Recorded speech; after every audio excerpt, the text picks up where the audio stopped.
In this video, we will be talking about, actually we'll be doing a walkthrough on exercises 1.2 of Mr. John Coburn's Precalculus. In the PDF, this is exercises 1.2 is actually the 5.2 of the actual PDF. So they're basically the same. The numbering is the only thing that makes them different. So we call it 1.2 in the Philippine edition of his textbook, and in the PDF that's available on the internet, it's called 5.2. So let's start. I hope I could clarify that, just in case you might find 1.2 different in the PDF. It's actually the Philippine edition. Anyways, let's start. Don't expect all the problems to be answered, but these are the problems that I could answer. I can't guarantee a correct answer, but we'll give it a try. Okay, so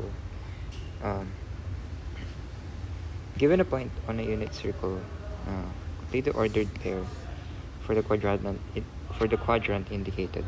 So answer in radical form as needed for numbers 7 to 14, and exercises 15 to 18 round off to the 4 decimal places. Or if you're not wrong, say 0.0000, 4 decimal places, tens, hundreds, thousands, 10,000s. In other words, for exercises 15 to 18, we round off our answers to the nearest 10,000s. Okay, let's start. Okay, for number 7, so we know that quadrant 3 is the given quadrant, and we all know we do have to memorize this particular diagram. It's pretty easy. If you're familiar with a weapon called satchel charges, I think one way you could memorize this easily is by writing SATC. The first letters of satchel, SATC, write it this way, and basically you have it. You've memorized the illustration. What you have to know now is what it means. So for letter A, this is basically quadrant 1. Imagine that this is the Cartesian plane, and letter A is basically sine, cosine, and tangent are all positive. For quadrant 2, everything is negative except sine and its opposite or its inverse called cosecant. For tangent, for quadrant 3, what's positive is tangent and its inverse cotangent. For quadrant 4, what's positive is cosine and its inverse called secant. So yeah, that's how you're supposed to memorize the SATC illustration. I hope you're taking notes. I'll remove this now. You can pause the video to take it down, but let's make this video pretty quick as possible. Alright, so given that this is quadrant 3, we know that quadrant 3 is this one, tangent. So basically tangent and cotangent are the positive ones. Everything else is negative. So how do I apply that information based on this given? Basically, I think we all know that in a certain xy, a particular xy like this, x corresponds to cosine theta and y corresponds to sine theta.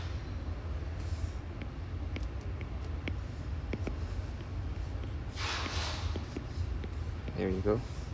So with that information, you could say that since we have quadrant 3, tangent won't be applicable, but since we have the value of y is equal to negative 0.8, convert the decimal to a fraction. Usually in these lessons, we involve fractions more than decimals. Decimals is more used in chemistry topics, such as conversion of units. But here in Precalculus, we associate ourselves more with fractions. So, in the calculator, it says that negative 0.8 is negative 4 over 5. And we all know that sine theta is equal to y is equal to O over H. Based on a rule in SOHCAHTOA, if you're familiar with it, SOHCAHTOA, we know that sine theta is equal to opposite side over hypotenuse side. So basically over O over H. So this is how we associate the concept of SOHCAHTOA with this concept. So it could be confusing at first, but as long as you practice, get used to acknowledging the given information, you'll eventually get the hang of it. So adjacent, what we're looking for is the adjacent, since we have opposite and the hypotenuse. Why do I have to look for the adjacent side? Since x is equal to cosine theta is equal to a over h. We need to look for the adjacent, or in other words, the numerator of cosine theta, in order to find the value of x itself. So adjacent side is equal to I think we have to apply the Pythagorean theorem in a way. So adjacent, C, the hypotenuse side will always be C. So of course, hypotenuse is 5 minus, what's our opposite side? Negative 4. Sorry, this is just 5 minus 4. We disregard the given negative 4, we just write negative 4 here. I don't think it's the best explanation for question that you might ask, but you'll eventually get the hang of it. Just wait till you'll get used to it. So given that the adjacent side is 3, you could now say that cosine theta is equal to x is equal to a over h, which is equal to, I'll just remove this now, what's our adjacent? 3, and our hypotenuse is 5, so 3 over 5.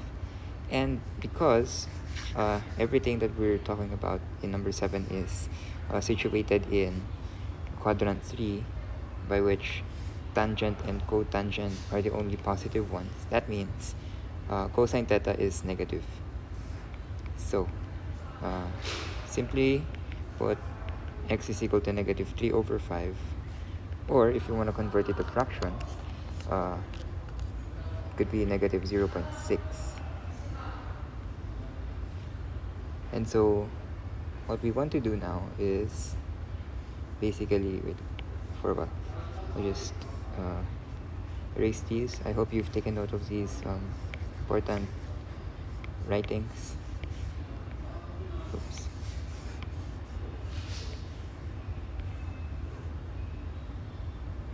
There we go. Just know that for xy, x is negative 0.6 and y is negative 0.8. This is the final answer. The process may be taxing, but you'll eventually get the hang of it, as I've mentioned earlier. For quadrant 2, in the SATC illustration, quadrant 2 is where sine and its inverse cosecant is positive. What we're missing right now is y, and what we're given is x, which can be converted, negative 0.6 can be converted into negative 3 over 5. So given that x corresponds as cosine, if I'm not mistaken, cosine theta, which is a over h. So given a over h, we know the value of adjacent as hypotenuse. What we have to look for right now is the opposite side. So let's look for it. Hypotenuse is 5, adjacent side is 3. So Pythagorean theorem formula, opposite. I hope you have your calculators right now. I'm pretty positive that your teacher will allow you to use your calculator, especially on the exam. So y is equal to sine theta is equal to O over h. So given that opposite side is 4, O would be 4. That's our numerator, and our denominator is 5. And because it says that in quadrant 2, sine and cosecant is positive, sine here is positive. And so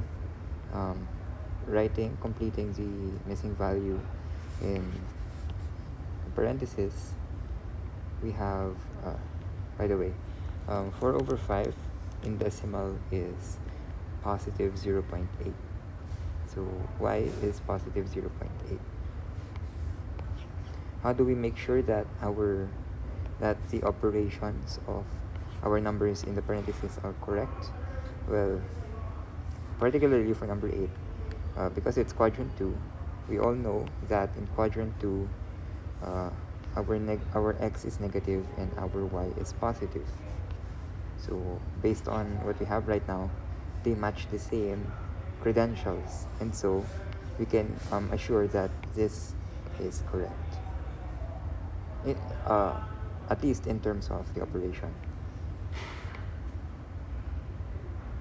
That also goes for number 1.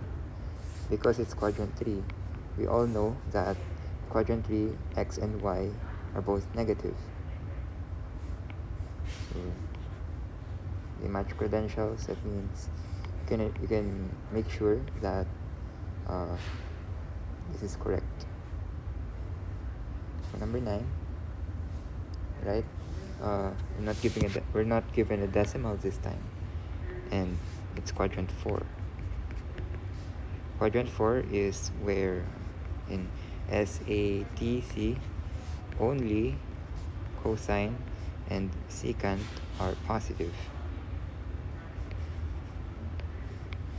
And our x is 5 over 13, which could be equal to our cosine theta, which is equal to a over h. What is missing is the opposite side, so let's look for it. 13 raised to 2 minus 5 raised to 2 square root, and so opposite side is equal to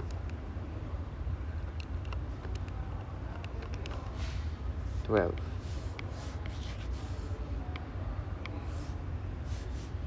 So given that y is our sine theta, it's also equivalent to O over h because of saw in the SOHCAHTOA. You could say that y is equal to O, which is 12, over h, which is 13. And because in quadrant 4, only cosine and secant are the positive values, that means sine is negative. So encircle that value. We could now write the complete values, which are these.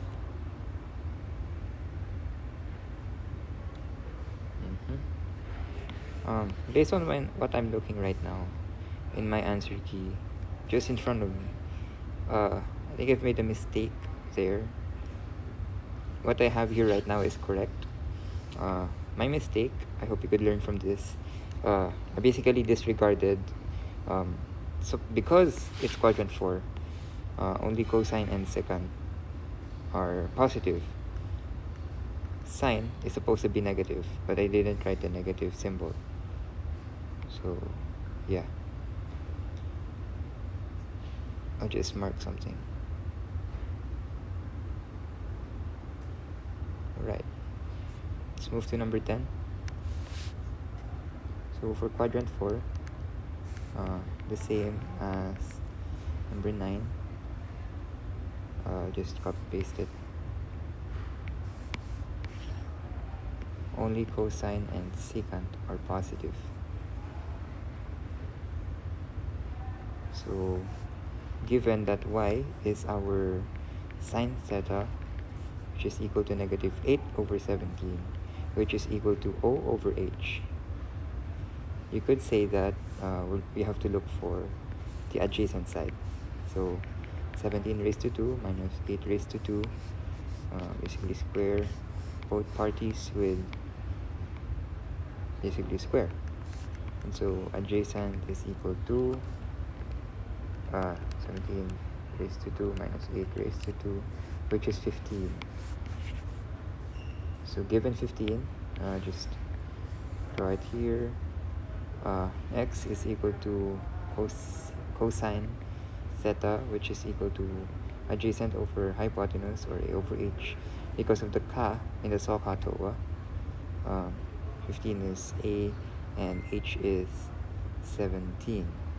And because in quadrant 4, only cosine and secant are positive. X is cosine, so it's positive. We get this undermining value, and let's just write them in a parenthesis. We can confirm that the operations here are correct, because in quadrant 4, x is positive, y is negative. Okay, so 4 down, more to go. This is just page 1. We barely made it halfway, but it's alright. Let's proceed. So for quadrant 1, let's redraw the illustration again. So SATC, A is, by the way, what I mentioned earlier about satchel charges, disregard the charges, just satchel. If you're wondering where I got this term, it's pretty morbid in terms of etymology, but I just found out that it was useful for me to memorize this illustration. Satchel, it's basically a weapon from a video game, so violent video game, so to speak. Anyways, alright, so SATC, A is where all are positive: sine, cosine, cosecant, secant, tangent, and cotangent. Basically all of those 6. So x is equal to cosine theta, which is equal to square root of 11 over 6, which is equal to A over H. Opposite side is equal to 6 raised to 2, or the square root of 6 raised to 2 minus square root of 11. So what we have so far is 5. That's our opposite side.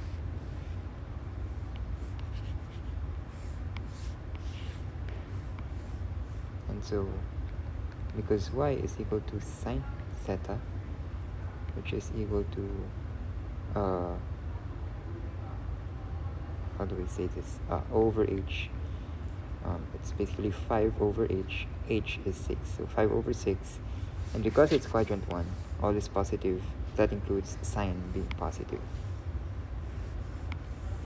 So let's complete the missing values in the parentheses. So y will be 5 over 6. This is the final answer for number 11. Okay, for number 12, quadrant 3 on SATC is this one. Only tangent and cotangent, its inverse, are positive. And so given y is equal to sine theta, which is equal to negative square root of 13 over 7, which is equal to O over H. What you have to look for right now is adjacent. And so 7 raised to 2 minus square root of 13 raised to 2, all in the square root.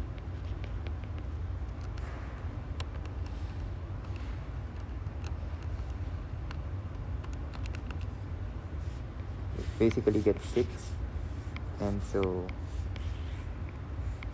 for x, it's equal to cosine theta, which is equal to A over H, which is equal to 6 over H. H is 7. And because it's quadrant 3, because it's quadrant 3, only tangent and cotangent are positive. Cosine is negative. X is negative. And so x is negative 6 over 7, and y is negative square root of 13 over 7.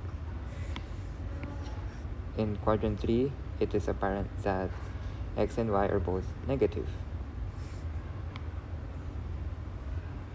Okay, let's move on to number 13 and 14. Okay, quadrant 2 is SATC or SAT C. Quadrant 2 is this one. So only sine and cosecant positive. And so for x, it is equal to negative square root of 11 over 4, which is, in other words,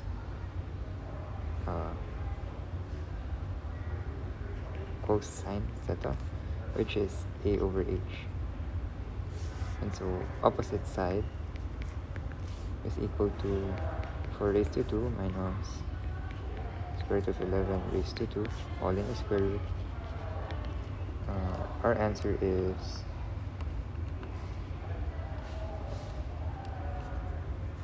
square root of 5, apparently. And so I'll just remove this.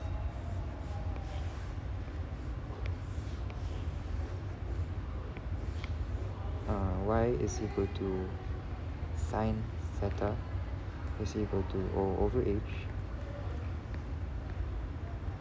is equal to square root of 5 over our H is 4. So because in quadrant 2 only sine and cosecant are positive, sine will be positive, y is positive. So we can now complete the parenthesis. We have something like this.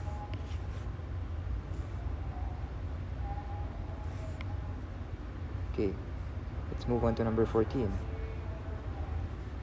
For quadrant 1, it's pretty obvious now. It's the A in satchel. All is positive.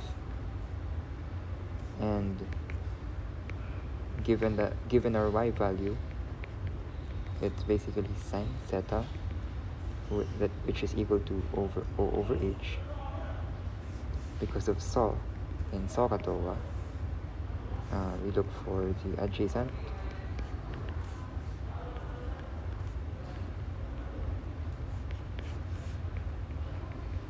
Right? 5 raised to 2 minus square root of 6 raised to 2. We have a square root of 19 as our adjacent side or adjacent value. And so x is equal to cosine theta, which is equal to A over H, which is equal to square root of 19 over 5. 5 is our hypotenuse. And because we're in quadrant 1, it could be said that cosine will be positive. X is positive. So square root of 19 over 5, and 19, I'm so sorry. our y value is square root of 6 over 5, and our x value is the cosine, which is square root of 19 over 5. This is our final answer.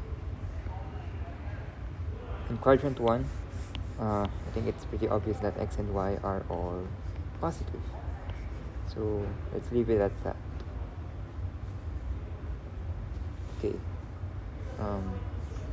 I've skipped a few problems. As you can see, we have number 14 and now we're at number 19. Again, these are the problems that I could answer. The rest I could not at the moment. I might make videos in regards to it in the future. Maybe, maybe not.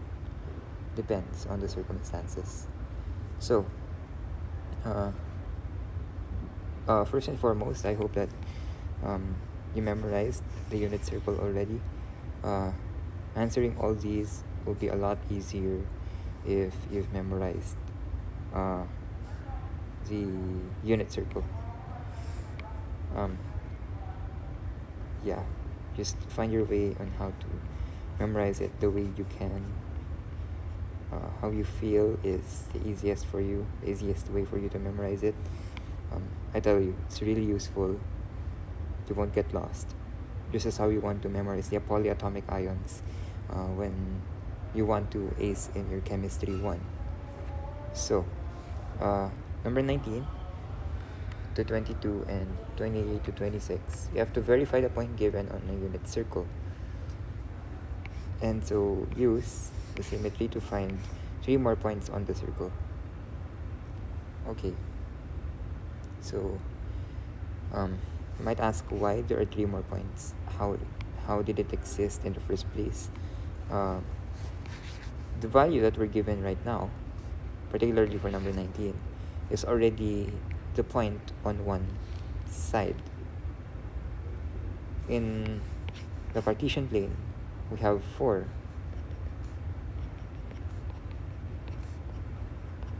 As you can see here, this is quadrant 1, quadrant 2, quadrant 3, and quadrant 4. And so one thing that you could use to easily memorize the unit circle is that near the x-axis we have these values in quadrant 1, 2, and 3, and 4. Here is pi over 6. Here is also pi over 6. Quadrant 3, it's also pi over 6. And quadrant 4, it's also pi over 6. What makes it different is that in quadrant 1, it's just pi over 6. Or basically 1 pi over 6. But it's a lot easier to just recognize it as pi over 6. In quadrant 2, it's 5 pi over 6. In quadrant 3, it's 7 pi over 6. And in quadrant 4, it's 11 pi over 6. You can convert these values from radians to degrees. These values are in radians.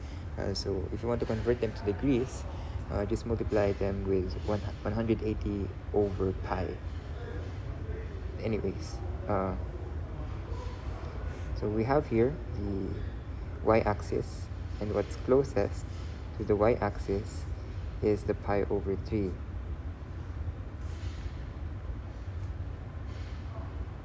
For quadrant 1, it's just as is, pi over 3. For number 2, for quadrant 2, it's 2 pi over 3. Quadrant 3 is 4 pi over 3. And in quadrant 4, it's 5 pi over 3. So far, so good. What's closest to the y-axis is the pi over 3 values. And what's closest to the x-axis are the pi over 6 values. Now, what lies between pi over 6 and pi over 3 values? Basically, the pi over 4 values. So, they're the ones that they're basically the half of the right angles. Not sure if I still, if you still have to know this, since I think based on the information that you might be able to understand right now, you'd be able to derive from that what the middle values are. They're basically 45 degrees, In quadrant 2, actually, I'll just tell them ingredients anyways. For quadrant 1, it's pi over 4. Quadrant 2, it's also pi over 4, but what's multiplied with pi on the numerator side is 3 pi over 4. And on quadrant 3, it's also pi over 4, but in the numerator you multiply pi with 5, so it's 5 pi over 4. And in quadrant 4, it's also pi over 4, but then pi is multiplied with 7. So just recognize these values. You'll get along. You'll be able to memorize the rest of the unit circle, since everything else is complete analogy, and their distances from one another is through conversion of units. So if you still find that pretty hard to memorize or to understand pretty understandably, you could do this. So we have here the three values in the quadrant 1. So we have pi over 6, pi over 4, pi over 3. Again, pi over 3 is closest to the y-axis. Oops. And pi over 6 is closest to the x-axis. And so, given that, you could say that this also goes the same with the other quadrants.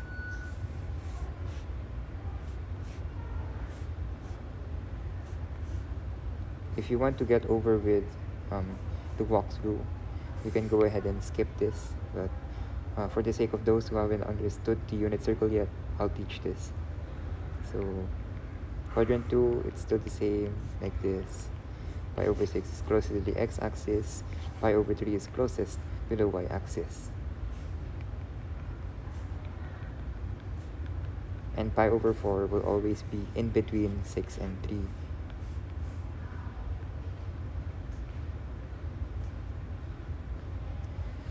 Alright, so given this, for quadrant 1, just know that they're basically 1 times pi.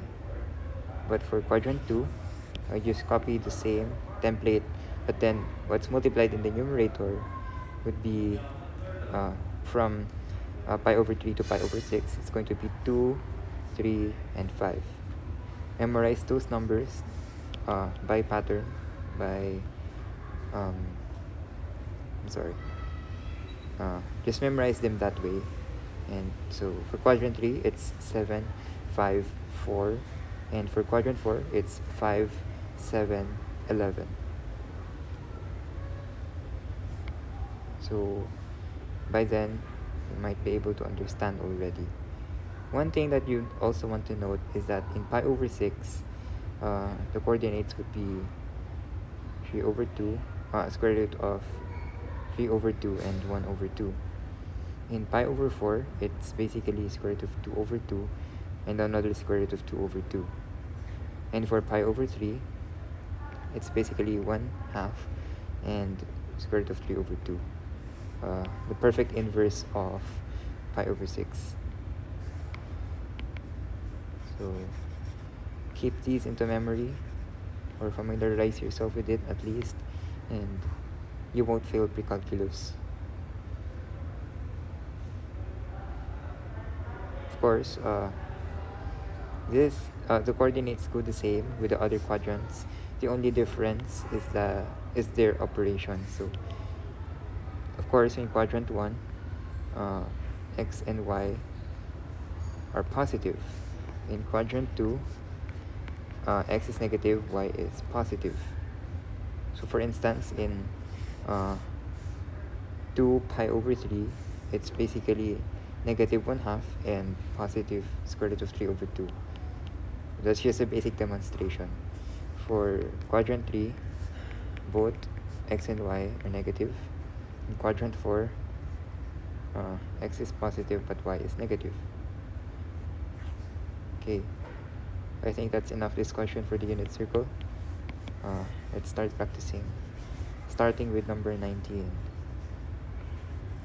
I hope you're taking down notes.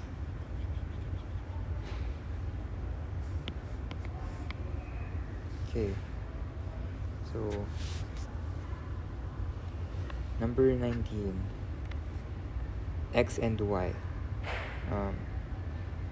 First thing that you might want to take note is the operation of x and y. So x is negative, y is positive. So what quadrant is this? Does this correspond to? I think it's quadrant 2, because this is where cosine theta is negative and sorry, let's move this somewhere else. And sine theta is positive. So given that, we know that the usual pi over 6 is where the x is square root of 3 over 2 and y is 1 over 2. And because x is negative and y is positive, the pi over 6 in quadrant 2 would be this one, 5 pi over 6. 5 pi over 6 is basically the pi over 6 in quadrant 2. And as you can see, the coordinates are exactly the same as this. So yeah, this is 5 pi over 6. And based on the instructions, we're supposed to find 3 more points on the circle. So basically, we look for the other points that correspond to pi over 6 in the other 3 quadrants. This is for quadrant 2. So let's look for the point in quadrant 1, quadrant 3, and quadrant 4. Alright, so I'll just highlight in the unit circle which values we're supposed to add.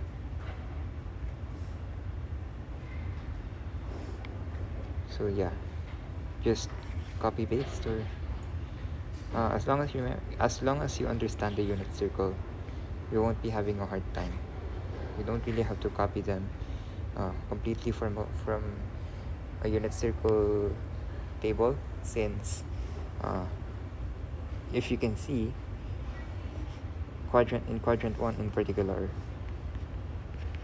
just copy the same set of values. What is different is the operation in comparison to quadrant 2. For quadrant 3, everything is negative, so just write the same values but with different operations for the or the signs. For quadrant 4, this is where x is positive, or the cosine theta, and consequently the y value, or the sine theta, is negative. So what else do we have to take note of? In quadrant 1, it's basically pi over 6. In quadrant 3, so let's say square root of 3, square root of pi over 3, pi over 4, and pi over 6. I'm sorry, I made a mistake again. So let's say this is the x-axis, this is the y-axis. Pi over 3 is closest to the y-axis. Pi over 6 is closest to the x-axis. In quadrant 3, it's basically 7, 5, 4. So pi over 6 is 7 pi over 6 in quadrant 3. And in quadrant 4, let's say pi over 3, pi over 4, pi over 6. These are lines, by the way. So pi over 6, as if you remember what I said earlier, so quadrant 2 is 2, 3, 5, quadrant 3 is 7, 5, 4, quadrant 4 is 5, 7, 11. The one with pi over 6 is 11 pi over 6. Therefore, in quadrant 4, we have 11 pi over 6. And so these are the answers we're looking for. So there's a lot of effort in trying to determine, but that's only because I'm teaching. You don't have to write everything that I'm writing right now, of course, except for the actual final answer. But if you can already visualize the unit circle mentally, then it's a lot more convenient. Face the truth, precalculus isn't an easy subject, at least for several people, if not many. But I don't believe that many people are having a difficult time in precalculus, and we want to change that. Somehow, this is the only problem in regards to this instruction. Let's move on to finding the reference angle associated with each rotation. Then find the associated point on the unit circle. Okay, first of all, actually, wait. I'll talk about this in the next video. For now, I think we've discussed quite a lot, or maybe just a few, but it takes time. I'll continue in regards to this lesson in the next video. Thank you for watching. I'll see you soon.